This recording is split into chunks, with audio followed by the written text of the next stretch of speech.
2026 উপলক্ষে বস্ত্র ও পাট মন্ত্রণালয়ে আয়োজিত অনুষ্ঠানে উপস্থিত সবাইকে জানাই আন্তরিক শুভেচ্ছা ও অভিনন্দন।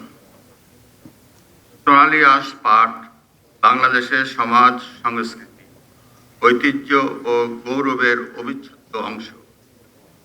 টেকসই অর্থনৈতিক উন্নয়নের গুরুত্বপূর্ণ ভিত্তি এই পাট খাত। পাট একাধারে কৃষিপণ্য, আবার শিল্পজাত ও রপ্তানি পণ্য। সবকিছুর উপরে পাট প্রাকৃতিক, তন্তু ও পরিবেশ বান্ধব। একসময় বিশ্ববাজারে বাংলাদেশের পাট ও পাটজাত পণ্য ছিল অত্যন্ত সমাদৃত। বৈশ্বিক জলবায়ু পরিবর্তন, পরিবেশ দূষণ এবং পলিথিন ও প্লাস্টিকের ব্যাপক ক্ষতিকর প্রভাবের প্রেক্ষাপটে চলমান বাস্তবতায় পরিবেশ বান্ধব পণ্য হিসাবে পাটের গুরুত্ব ও সমাদর বহুগুণ বেড়েছে। বিশ্ব এখন টেকসই ও পরিবেশ বান্ধব পণ্যের দিকে ঝুঁকছে। এই পরিবর্তিত বাস্তবতায় পাট ও পাটজাত পণ্য বাংলাদেশের সামনে এক নতুন সম্ভাবনার দুয়ার উন্মোচিত করে দিয়েছে। এই সুবর্ণ সুযোগকে আমাদের কাজে লাগাতে হবে। এজন্য পাট খাতে আধুনিক বিজ্ঞান ও লাকসই প্রযুক্তির ব্যবহার বাড়াতে হবে। পাটজাত পণ্যে নতুন নতুন উদ্ভাবন ও বৈচিত্র্য আনতে হবে। পণ্যের টেকসই মান সংরক্ষণ, নিত্য নতুন ডিজাইন ও ব্যবহার উপযোগিতাকে অগ্রাধিকার দিতে হবে। এই খাতে দক্ষ জনবল সৃষ্টি ও পাট পণ্যের ন্যায্য মূল্য নিশ্চিত করতে হবে। প্রিয় সুধীমণ্ডলী, করব কাজ, গড়ব দেশ নীতির ভিত্তিতে বিভিন্ন খাত ভিত্তিক কর্মসংস্থান সৃষ্টির পরিকল্পনা বাস্তবায়ন বর্তমান গণতান্ত্রিক সরকারের প্রথম ও প্রধান অগ্রাধিকার। এজন্য ধারাবাহিকভাবে দেশের অর্থনীতির সার্বিক সংস্কার, খাত ও অঞ্চল ভিত্তিক অর্থনীতির প্রাণ সঞ্চার এবং শিল্প বাণিজ্যে দেশি বিদেশি বিনিয়োগ বৃদ্ধি করে দেশব্যাপী 1 কোটি কর্মসংস্থান তৈরির লক্ষ্যমাত্রা অর্জন করা হবে। বর্তমান সরকার ইতিমধ্যে রুগ্ন, বন্ধ, পাটকল সহ বিভিন্ন শিল্প প্রতিষ্ঠান খুলে দিয়ে নতুন কর্মসংস্থান সৃষ্টির উদ্যোগ গ্রহণ করেছে।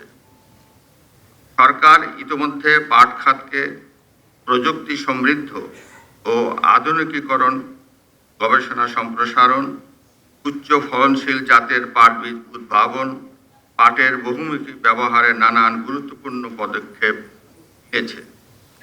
নতুন সরকার দায়িত্ব গ্রহণের 10 দিনের মাথায় কৃষকদের 10,000 টাকা পর্যন্ত কৃষি ঋণ সুদ সহ মওকুফ করার যুগান্তকারী সিদ্ধান্ত গ্রহণ করেছে।